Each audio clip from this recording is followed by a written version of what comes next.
गुड्डू और पप्पू एक छोटे से गांव में रहने वाले दो शरारती दोस्त थे। दोनों की जोड़ी इतनी खतरनाक थी कि पूरे गांव में उनकी बदमाशियों के चर्चे थे।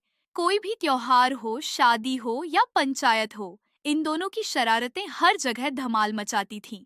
मास्टर जी की छड़ी गायब करना, हलवाई की दुकान से जलेबी चुराना, सरपंच के घर की घंटी बजाकर भाग जाना, ये सब उनकी दिनचर्या का हिस्सा था।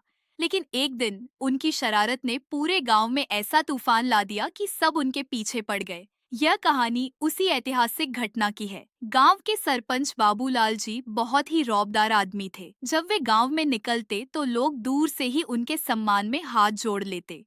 उन्होंने हाल ही में एक नया रेडियो खरीदा था।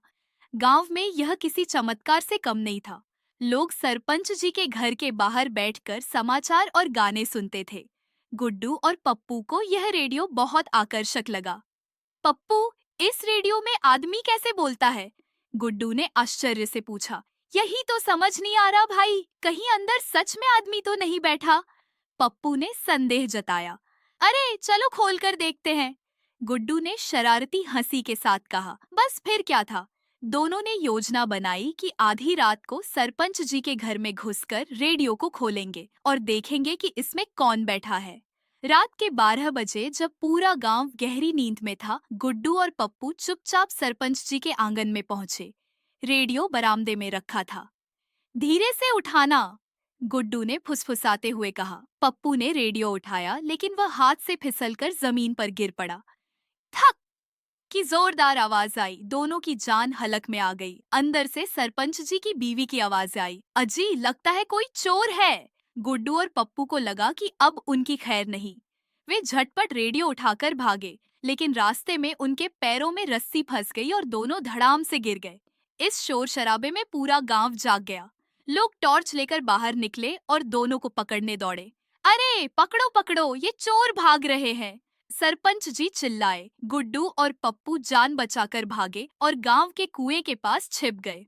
सुबह हुई तो गुड्डू और पप्पू रेडियो लेकर अपने गुप्त ठिकाने, यानी गांव के पुराने पीपल के पेड़ के नीचे पहुंचे। उन्होंने रेडियो खोलने की कोशिश की, लेकिन कुछ समझ नहीं आया। भाई, कहीं यह तंत्र मंत्र की चीज तो नहीं?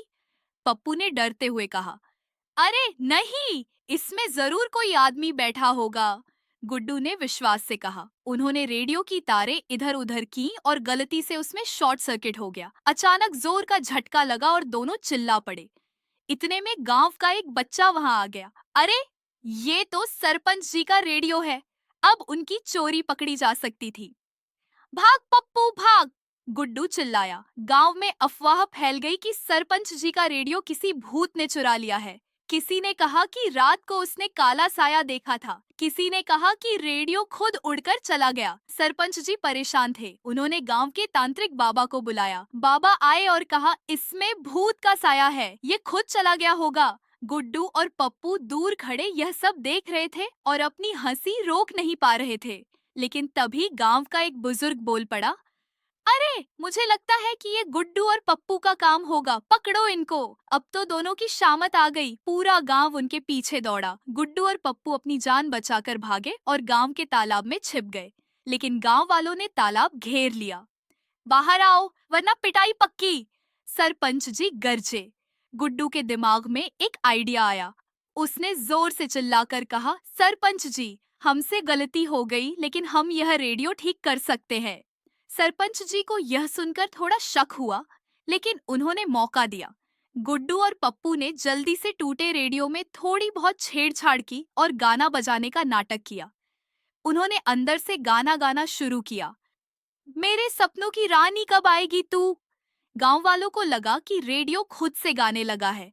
सब हैरान रह गए। लेकिन तभी पप्पू को छींक आ गई। हच्छी! अब भेद खुल गया। गांव वालों ने समझ लिया कि ये दोनों ही शरारत के मास्टरमाइंड थे। गांव वालों ने फैसला किया कि गुड्डू और पप्पू को सजा मिलनी चाहिए। उनकी सजा तय हुई। 1 हफ्ते तक गांव की सफाई करनी होगी और सबकी सेवा करनी होगी। गुड्डू और पप्पू को मजबूरी में यह काम करना पड़ा, लेकिन इस बीच उनकी आदतें थोड़ी सुधर गई। कुछ दिनों बाद जब गांव में किसी की शादी हुई तो उन्होंने बिना शरारत किए अच्छे से काम किया। गांव वालों को पहली बार उन पर गर्व हुआ। सरपंच जी बोले, अगर तुम ऐसे ही अच्छे काम करोगे तो गांव को तुम पर गर्व होगा। गुड्डू और पप्पू ने सिर झुका लिया और मन ही मन तय किया कि अब ज्यादा शरारतें नहीं करेंगे। इस तरह गुड्डू और पप्पू की शरारतों ने पूरे गांव को हंसा हंसा कर थका दिया। हालांकि वे अब भी छोटे मोटे मजाक करते थे, लेकिन बड़ी शरारतों से तौबा कर ली थी। गांव में अब वे सिर्फ मजेदार नहीं बल्कि समझदार भी माने जाने लगे थे।